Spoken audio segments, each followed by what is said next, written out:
I'm feeling a little pumped today. Wonder why. Enough bullshit, let's get right into the story. So this is a story about a boy named Paul that met one of his heroes named Ralph Macchio.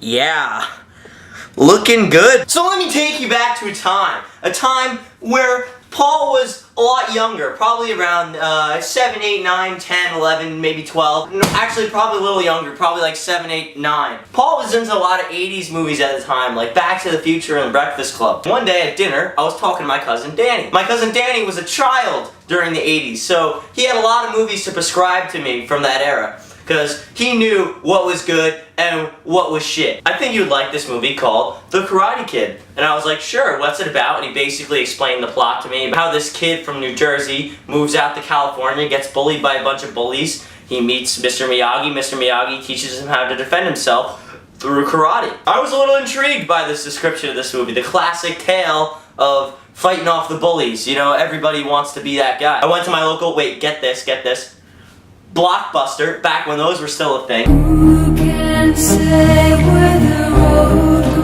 goes, where the day... Saw a copy of The Karate Kid on the shelf. Grabbed it. Boom. Purchased. Not rented, but purchased. Went home. Popped in that fucker. Watched it once.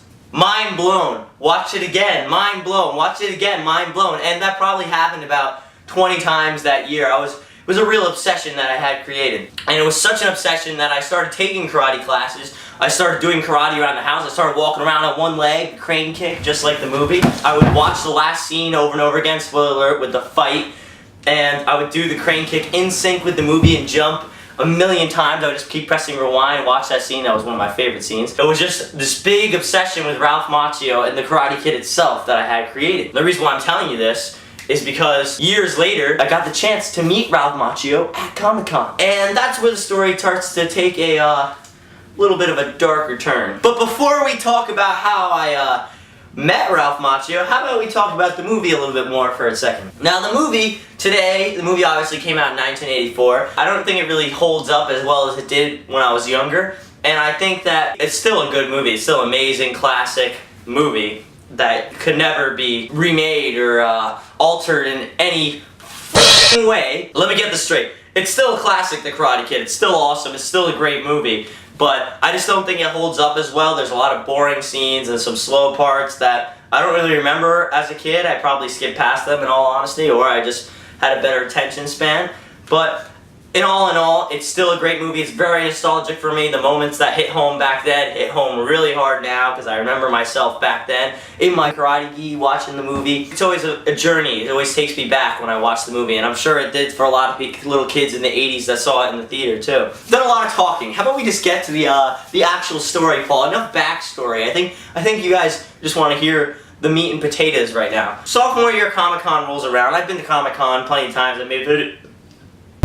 I've been to Comic-Con plenty of times. You know, I've made videos there if you want to see those, link in the description. When I was a sophomore and I was there, Ralph Macchio was a guest. Holy shit. And I didn't find out about that until I was there that day. So somebody told me Ralph Macchio's there. Oh my god, my childhood hero is in the other room? Younger Paul?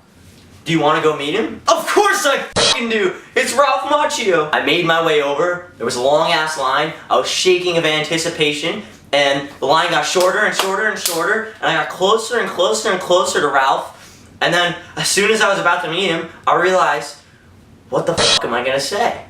And then I just figured, maybe I'll just introduce myself and it'll go from there. I go up to Ralph Macchio. He's there. He still looks, even though he's old now, he still looks great. I go up to him. I just introduce myself. I say, hi, Mr. Macchio, nice to meet you. And he goes, oh, yeah, no problem. Thanks for coming over here. You would like me to sign something?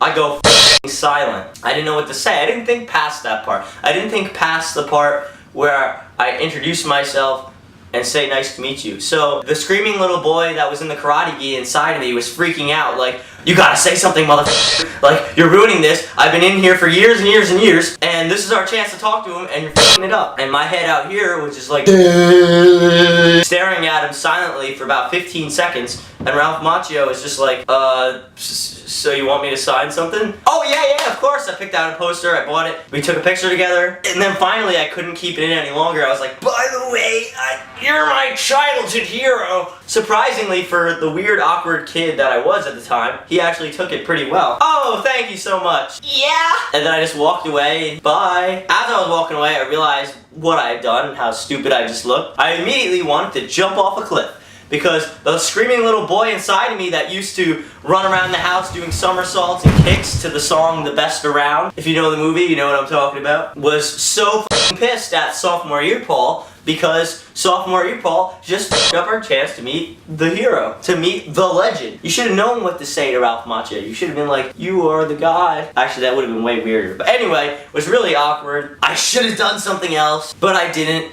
But there will always be another chance, unless he suddenly dies, 'cause like every celebrity is dying nowadays. But anyway, I wouldn't trade that chance of meeting him for anything else in the world besides another chance to meet him. So hopefully I don't f*** it up this time. Anyway, that's all my time. Thanks for watching. I hope you liked hearing how I embarrassed myself in front of very famous 80s celebrities. And I'll be back here next Wednesday. I said I'd be here today, and I was here today. And I'll be back next Wednesday, so tune in. Oh, it's been a long time since I've seen you guys. Too long! And what I want to do today is basically explain why there's been a ridiculously long gap since last time I made a video, and what's to come